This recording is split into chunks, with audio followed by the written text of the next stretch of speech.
Olá, a paz do Senhor.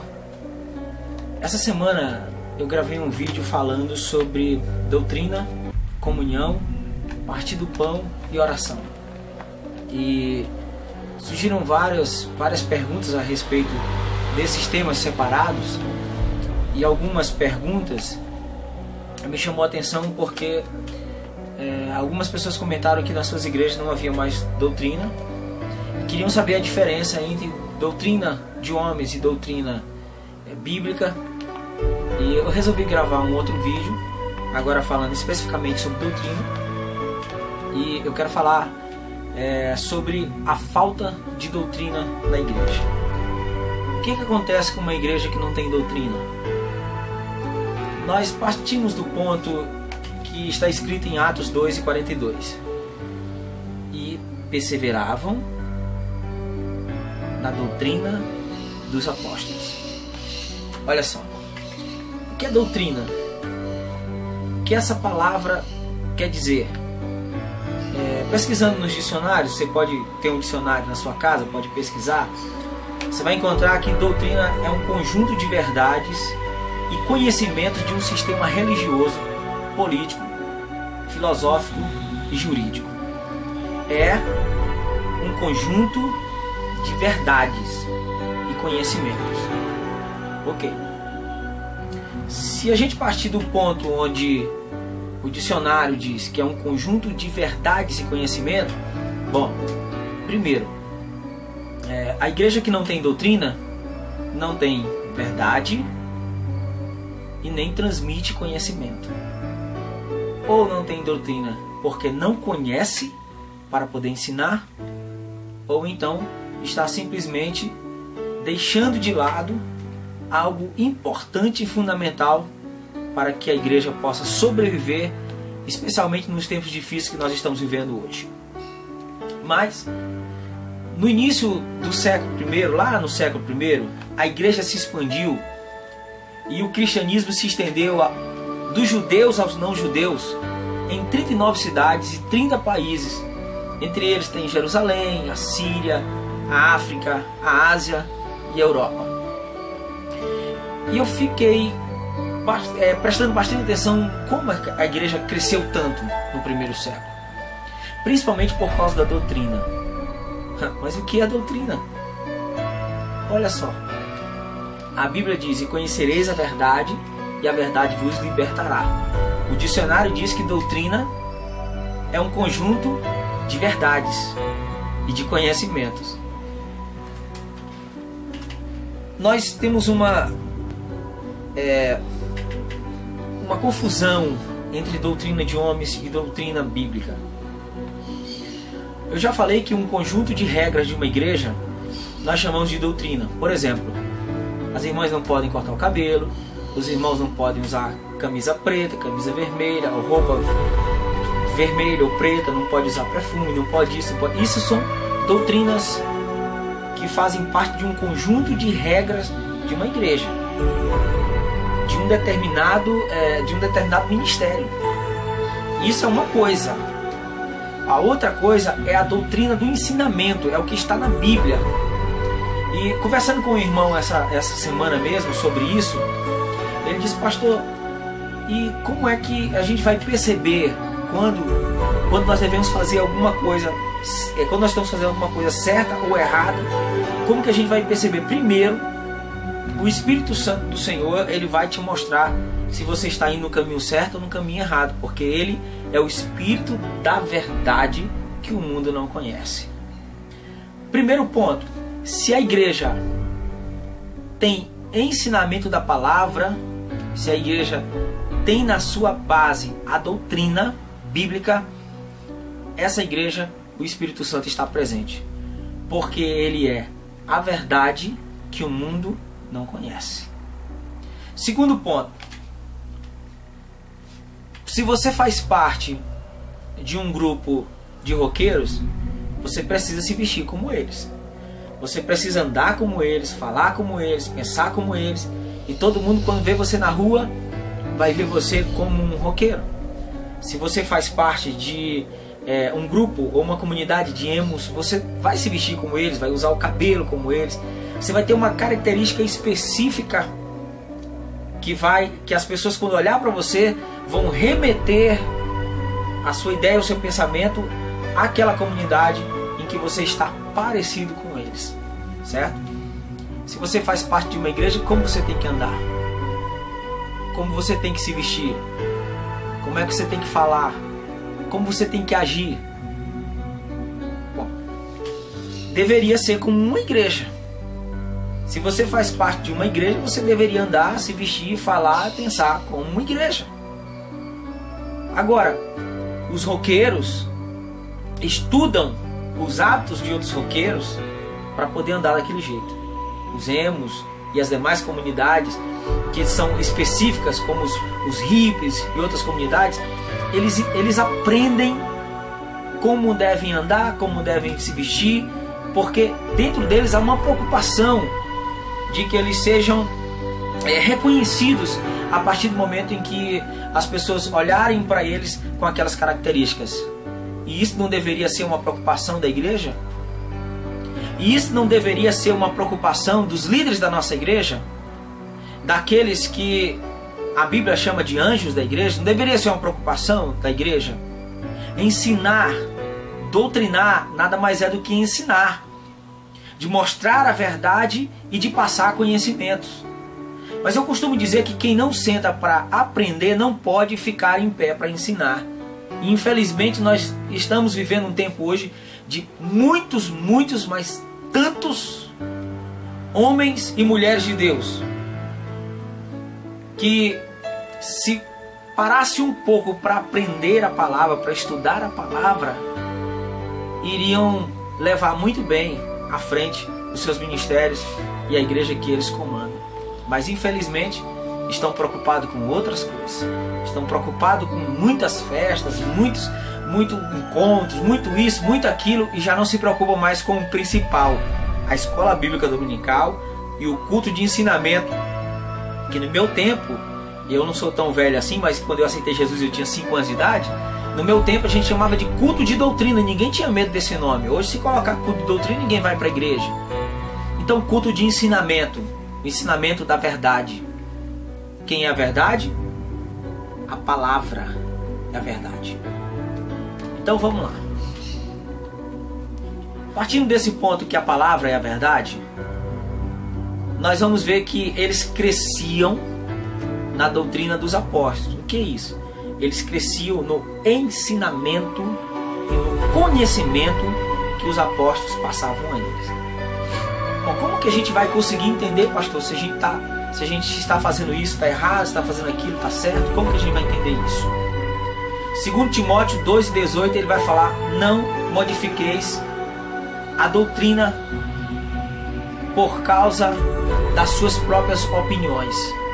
Eu não tenho que ter a minha opinião do que é certo e do que é errado.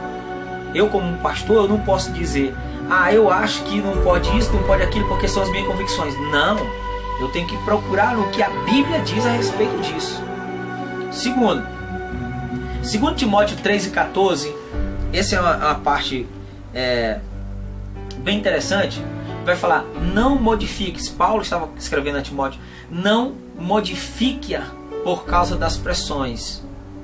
Não podemos, por causa de pressões, modificar o que está escrito na Bíblia. Não pode.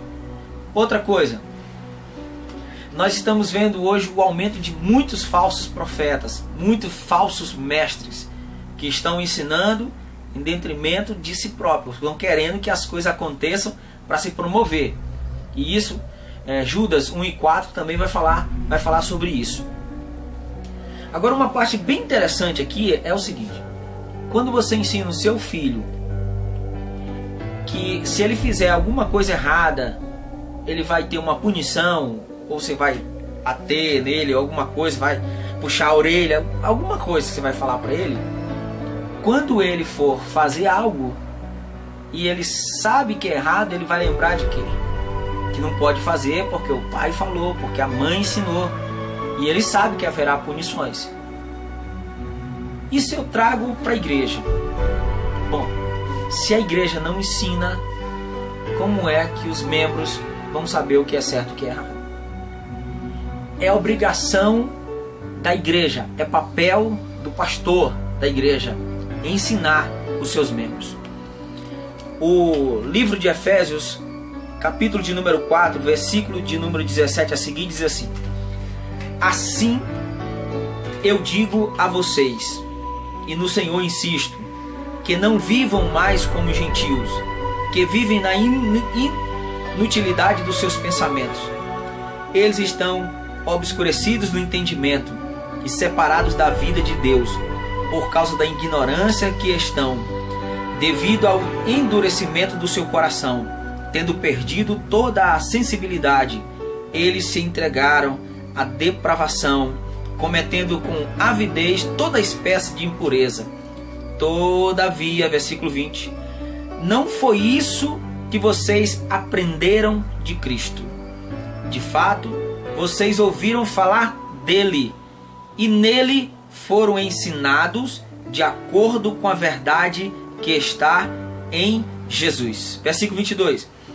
Quanto à antiga maneira de viver, vocês foram ensinados a despir-se do velho homem, que se corrompe por desejos enganosos, a serem renovados no modo de pensar e a revestir-se do novo homem, criado por ser semelhante a Deus em justiça e em santidade, provenientes da verdade. Portanto, cada um de vocês deve abandonar a mentira e falar a verdade ao seu próximo, pois todos somos membros do mesmo corpo. Quando vocês ficarem irados, não pequem. Apaziguem a sua ira antes que o sol se ponha, e não dê lugar ao diabo.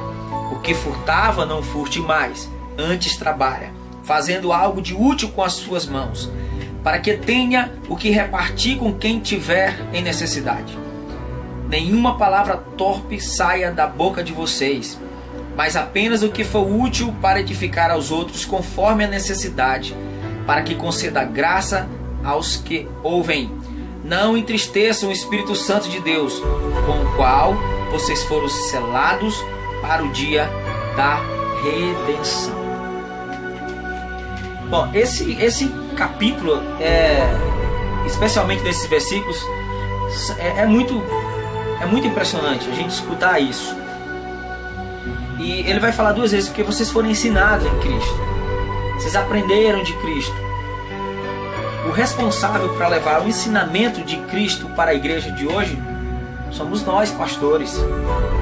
E você, pastor, que está me ouvindo agora, lembre-se que você foi chamado exclusivamente para isso, para pregar a verdade, para falar a verdade. Infelizmente, nós temos muitas pessoas hoje perdidas porque elas não conhecem a verdade. E eu costumo dizer uma frase: onde não há lei, não há crime. Como que eu posso cobrar de um membro da minha igreja? Como que eu posso cobrar de alguém que está comigo, faz parte do hall de membros da igreja que eu estou à frente, algo que ele não conhece, que ele não aprendeu? E eu vou esperar que ele aprenda isso lá fora? Eu tenho que fazer isso dentro da minha casa, dentro da minha igreja. Então vai um alerta bem interessante aqui para todos, pastores ou não pastores. Não fujam disso.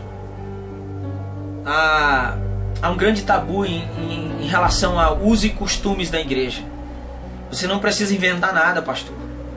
Você não precisa omitir nada. Está na Bíblia.